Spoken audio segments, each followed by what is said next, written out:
Êtes-vous Sherlock Holmes? Oui. Alex Dougal, je vous en prie, accordez-moi un entretien. J'ai absolument besoin de vos conseils. Entrez, mon cher monsieur, entrez. Oh, permettez-moi de vous présenter mon ami et collègue, le docteur Watson. Watson.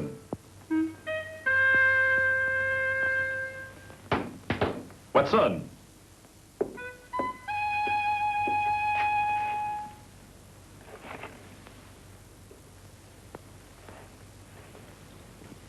Bah, du coton, comme une vieille demoiselle. Vous exagérez. Oh, Dieu soit béni, enfin un client. Oh, mon pauvre ami, dire que je vous laisse debout. Excusez-moi, je suis impardonnable.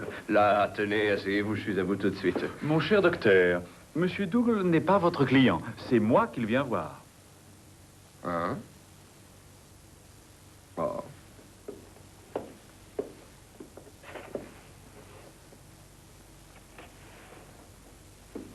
J'imagine que votre visite est motivée par une affaire étroitement liée avec les contusions dont vous souffrez, non?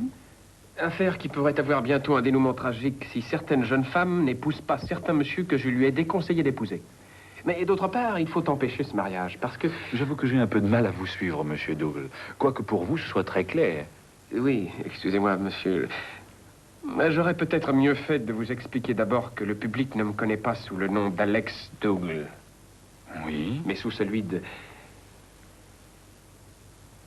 Tante Catherine. Tante Catherine? Ouais, j'écris sous ce nom pour le Daily Observer, hein, comme courriériste. Et pourquoi Tante Catherine? C'est une idée que mon patron a eue. J'avais la rubrique sportive, comme spécialiste de la boxe, mais je suis monté en grade. Et j'ai dû renoncer au ring pour le courrier des cœurs brisés. Les amoureux vous écrivent et c'est à vous de résoudre leurs problèmes. Oui, et quel problème. C'est pourquoi tout le monde connaît cette chère vieille tante Catherine et ignore Alex Dougal. Votre patron n'a peut-être pas eu tort, monsieur Dougal. Mais les gens suivent mes conseils, les lectrices m'obéissent à la lettre, et c'est de là que découle tout le drame. Et si vous le voulez, reportons-nous à 2 semaines en arrière. Un matin, j'ai reçu une lettre d'une jeune femme qui se contentait de signer de ses initiales, SD. Elle venait de perdre son père, et d'après elle, j'étais la seule personne qui puisse la conseiller utilement. Elle disait aussi que son fiancé était un homme extrêmement irritable, au point d'avoir mis knock-out un inconnu, simplement parce qu'il avait osé la regarder. Aussi, elle voulait savoir si ce mariage me semblait souhaitable. J'ai donné mon avis, et dès le lendemain, à la rédaction, j'ai pu mesurer l'ampleur de la catastrophe.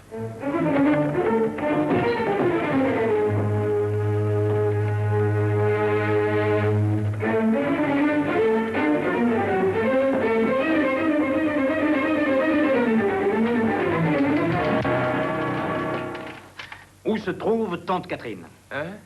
Je veux absolument la voir. Montrez-la-moi. Où est-elle? Vous vous calmerez peut-être quand vous aurez appris que c'est moi, tante Catherine.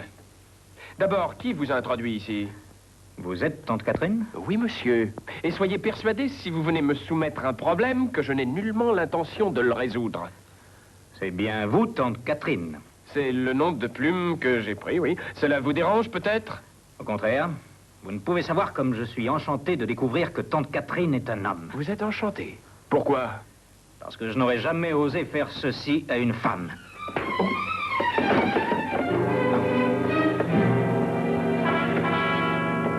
Mais qu'est-ce que ça veut dire? Vous avez bien reçu une lettre d'une jeune femme qui désirait savoir si elle devait ou non épouser son fiancé. Un monsieur de caractère si violent. Oui, en effet. Et vous avez répondu dans le numéro d'hier qu'elle commettrait une véritable folie. Mais qu'est-ce que ça a à voir avec vous? Oh. Ça y est, maintenant je comprends. C'est vous le fiancé. Aussi, tante Catherine, j'exige réparation. Réparation? Vous allez, dans votre prochain article, retirer ces stupidités, vous entendez? Mais c'est impossible, je ne peux pas publier une rectification de ce genre. Très bien, dans ce cas, vous irez la voir chez elle. Elle s'appelle Suzanne Deering. Elle demeure 116 Chatham Hills Road à Bathampton. Et gare à vous si je ne reçois pas une lettre d'elle m'indiquant une nouvelle date pour ce mariage. Mais enfin, monsieur, vos exigences sont inadmissibles. J'ai donné mon opinion de façon impartiale et je suis décidé à m'y tenir. Qu'est-ce que vous dites? Je suis décidé à m'y tenir.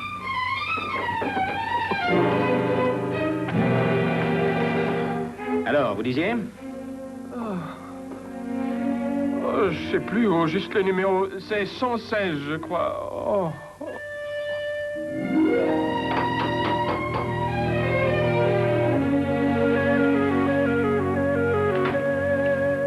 Mademoiselle Dering? Je suis l'attendante, monsieur. C'est de la part de qui? Tante Catherine. Non, je ne suis pas en état d'ébriété. Je vous en prie.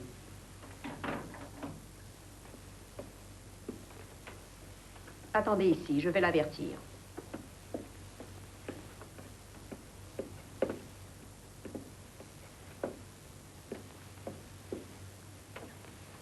Je ne m'attendais certes pas, en quittant Londres, à trouver Mademoiselle Dering dans ce cadre cossu.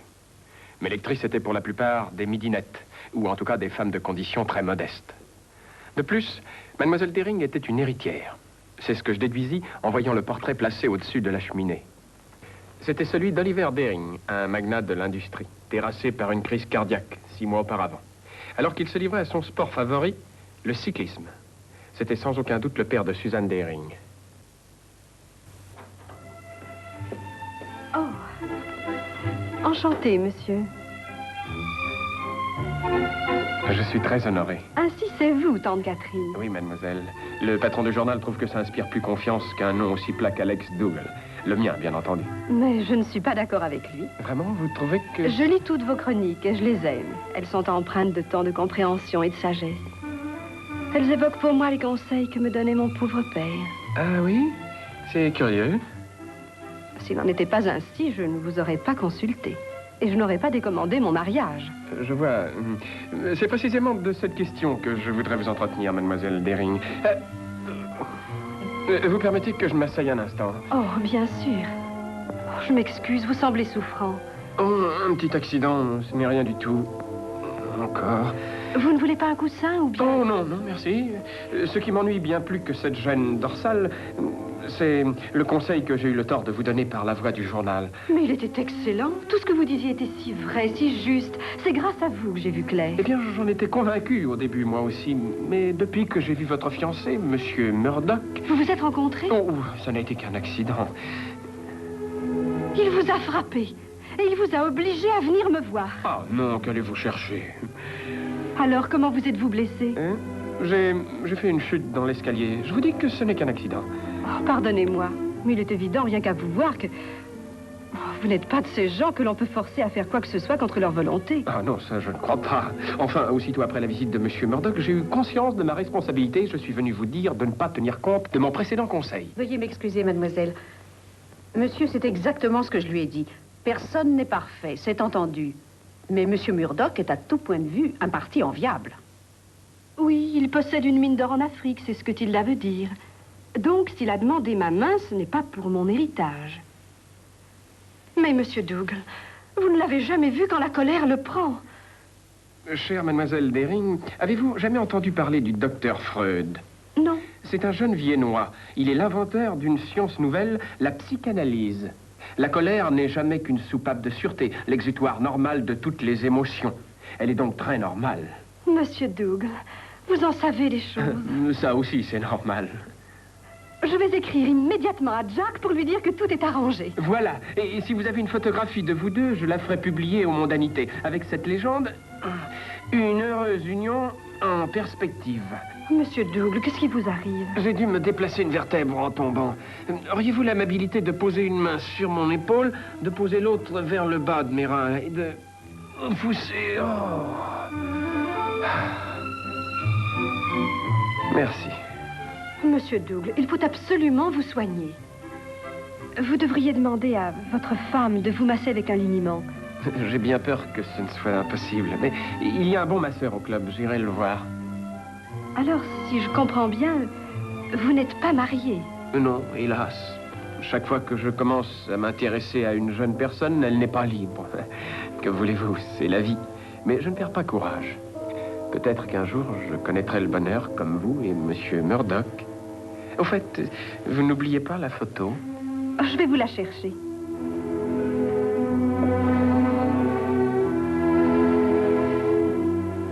J'eus tout le loisir, pendant que je retournais à Londres, d'examiner cette photographie et d'étudier surtout le visage de Murdoch. Celui-ci ne m'en avait guère laissé le temps lors de sa visite au journal. L'entretien avait été si bref, et plus je considérais cette physionomie, plus il me semblait l'avoir déjà vue quelque part. Mais où? Et dans quelles circonstances?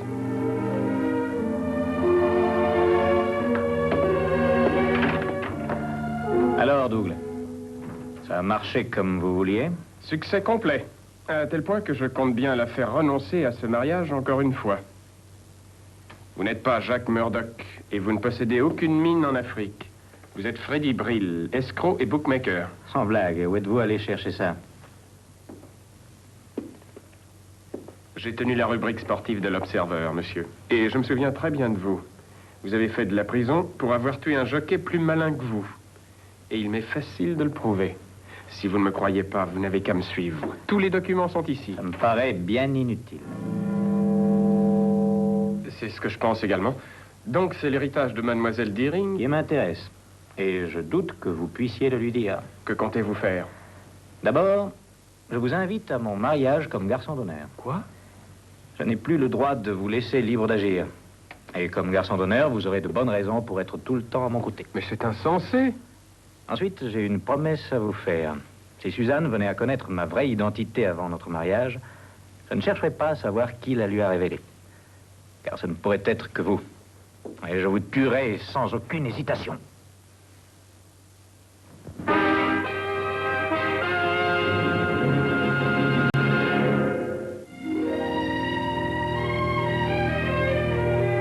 Je suis payé pour donner des conseils, mais cette fois, c'est moi qui viens en demander.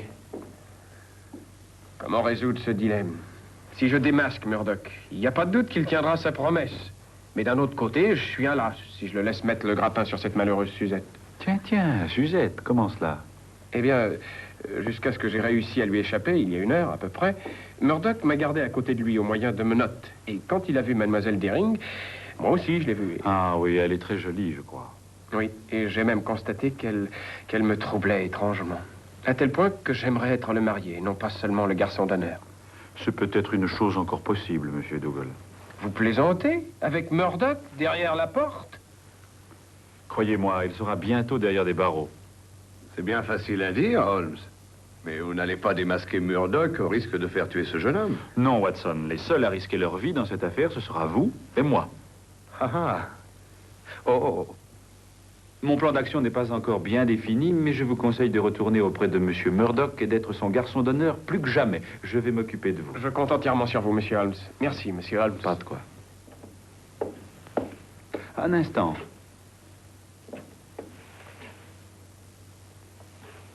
Vous pouvez y aller. Je voulais seulement être sûr que Murdoch ne vous attendait pas dehors. Ah, merci, monsieur Holmes. Au revoir. Au revoir. Bon courage.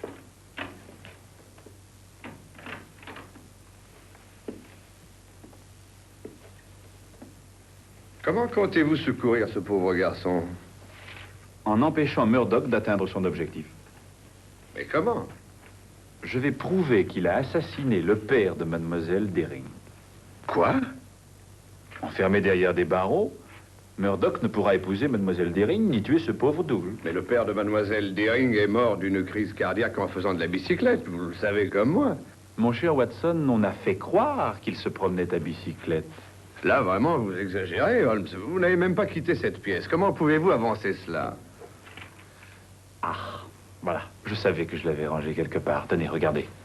Lorsqu'on a publié cette photo, je l'ai montrée à l'inspecteur Lestrade, comme preuve qu'Olivier Deering avait été assassiné. Mais ce cher lourdeau d'inspecteur, toujours aussi clairvoyant, a refusé d'y prêter la moindre attention. S'il y a eu assassinat, je ne vois rien qui l'indique. Remarquez le veston de Deering? Oui, eh bien. Il est boutonné du côté gauche. Et alors? Eh bien, regardez le vôtre. Il est boutonné à droite, mais... Selon ma théorie, Deering était chez lui en manche de chemise quand Murdoch l'a assommé d'un coup sur la tête, qu'il a tué. Ensuite, pour déguiser son crime, Murdoch, avec l'aide d'une femme, a habillé Deering et l'a déposé sur le bord d'une petite route à côté de la fameuse bicyclette. Mais ils ont commis une faute capitale en boutonnant le veston du mauvais côté. Oui, mais attendez, je ne vous suis plus. Vous avez parlé d'une femme. Quelle femme? Mais sa complice, bien sûr. Je ne vois qu'une femme pour avoir boutonné le veston de Dering du côté gauche, puisque les femmes boutonnent ainsi leur manteau. Tiens, en fait de manteau, à votre place, je m'habillerai chaudement. Les nuits sont assez fraîches. Mais à supposer que vous ayez raison, qu'est-ce qui motivait l'assassinat de Dering? Mon hypothèse est que Dering, ayant découvert que Murdoch n'était qu'un escroc, lui a refusé la main de sa fille. Et Murdoch, voyant lui échapper la fortune convoitée, est devenu fou de rage. Venez, Watson, nous prendrons l'estrade en chemin. D'accord. Je prends un manteau.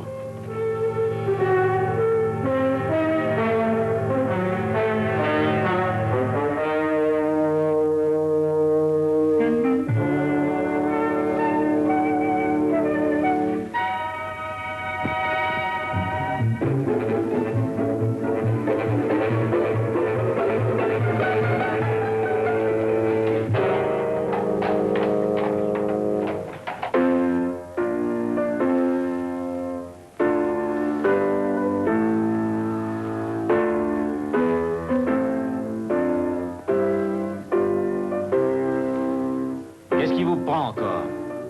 Ah, cette douleur qui ne passe pas. Vous allez nous assommer longtemps avec ça? Je vous interdis de lui parler sur ce ton. Je lui parlerai sur le ton qui me plaira. En tout cas, pas en ma présence, vous entendez? Le thé est servi. Je ne connais rien de meilleur quand les gens sont un peu nerveux.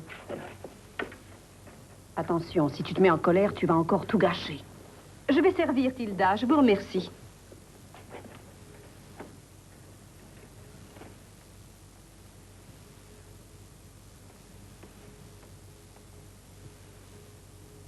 Comment n'y avais-je pas pensé, mais c'est évident. Qu'est-ce qui est évident? Sa complice, c'est Tilda. Bon, c'est... Oui, il n'y a qu'une personne de la maison qui ait pu être témoin du meurtre. Tilda est forcément cette personne. Elle devait aussi être intime avec Murdoch. Et d'après la manière dont elle vient de lui parler, cela ne fait plus de doute.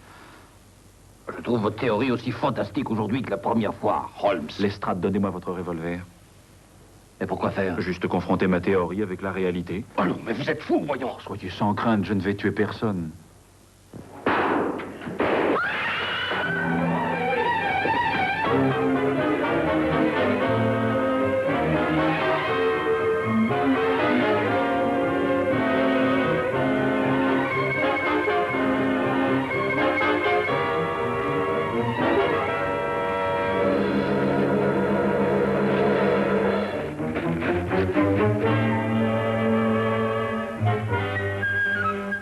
Tout de même, Holmes. Mais qu'est-ce qui vous a pris de faire une chose pareille? Pas le temps de vous expliquer, ils vont alerter tout le personnel, fouiller le jardin. Si on nous voit ici, mon plan s'effondre. Flûte, où est passé Lestrade? Lestrade! Lestrade! Il était juste derrière nous il y a un instant. Misérable. Si les autres le trouvent, tout est fichu. Il faut absolument le retrouver. Lestrade! Lestrade! Oh non, Holmes, regardez. Parfait, parfait. Je reconnais là l'adresse habituelle de notre cher inspecteur. Ma parole, on vous appelez pour un poisson. Mais non, qu'est-ce que c'est Un que filet ça? de badminton. Et vous courez les yeux fermés, dites. Au secours! À l'assassin! Holmes, écoutez. Au secours! Les jardiniers, probablement. Ils ont l'air de venir par ici. Il faut rejoindre notre voiture. Vite, Lestrade. Mais débarrassez-moi dans de ce truc-là, Non, je voyons. regrette, nous sommes pressés. Allez, en route.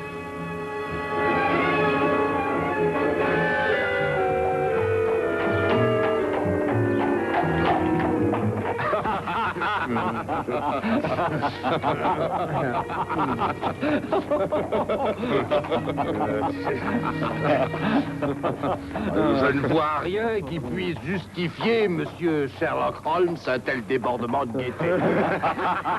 Je m'excuse, ma chère Lestrade, mais je crois qu'au jour de ma mort, je vous verrai encore vous débattant dans votre filet comme une carpe. Vous auriez peut-être trouvé ça moins drôle, Holmes, si c'était vous qui aviez arraché ce maudit filet de ces poteaux. Il aurait été plus simple de passer dessous, vous ne croyez pas? Alors, en attendant, si vous m'aviez écouté, au lieu d'agir comme un fou, nous n'aurions pas été contraints de courir par une nuit sans lune. Oui, quel était votre but, Holmes, en tirant ces coups de Je feu? veux croire que vous aviez tout de même un but. Oh oui, un but fort bien défini. Tendre un piège avec des balles en guise d'appât. Drôle d'appât, en vérité. Sans doute, mais susceptible de faire aboutir mon projet. Tout ce que j'espère, c'est que notre départ tardif n'aura pas empêché le piège en question de fonctionner. Comment, vous ne l'avez pas attendu chez les Dering? Non, il y avait trop de monde pour cela. Watson, si ma théorie est juste, c'est chez Jack Murdoch qu'il faut tendre notre piège. Si je demandais au cocher d'aller plus vite, croyez-vous que j'obtiendrais quelque chose? Hep! Cocher! Allez aussi vite que vous pourrez!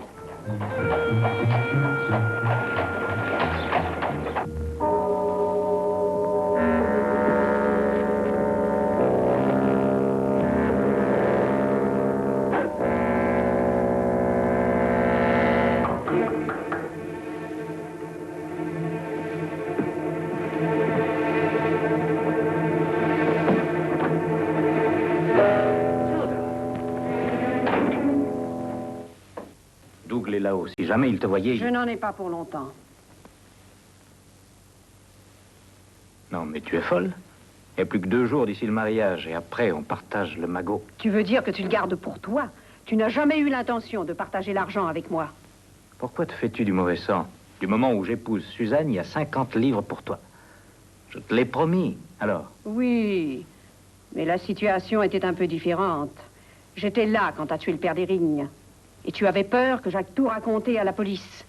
Et puis, les mois ont passé, et tu as trouvé un moyen plus radical et plus commode de me faire taire. Quoi? Quel moyen? Tu as essayé de m'avoir. Tu as payé quelqu'un pour me tuer. Tilda, je te jure que je ne sais pas qui a tiré sur nous pendant le thé. Jure tout ce que tu veux, tu ne me feras jamais avaler ça. Il n'y a qu'une personne qui pouvait avoir intérêt à me supprimer, et cette personne, c'est toi. Tant que tu seras vivant, jamais je ne me sentirai tranquille. À votre place, je ne ferai pas ça, mademoiselle. Lâchez ce revolver. Je vous arrête, nous avons entendu tout ce que vous avez dit. Tu vois que ce n'était pas moi. C'est la police qui a tiré sur toi tout à l'heure. Ah, pardon, c'est monsieur Holmes qui a tiré. Je savais provoquer ainsi une réaction profitable. Pour votre gouverne, rappelez-vous que 2 complices ne doivent jamais avoir confiance l'un dans l'autre. Mais c'est vous!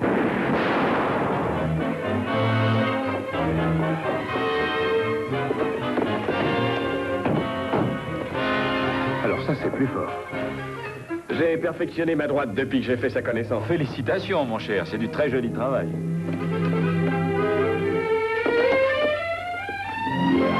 Suivez-nous aussi, mademoiselle.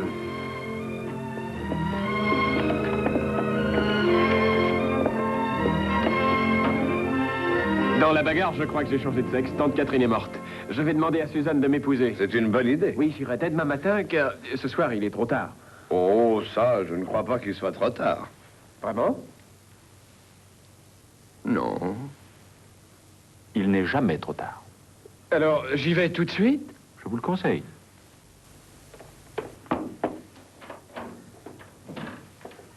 Non content de démasquer les criminels, vous faites le bonheur des amoureux. Eh bien, maintenant, je vous appellerai Tante Catherine. Quoi? Ah, je vous en prie. Cette fois, vous dépassez les bornes.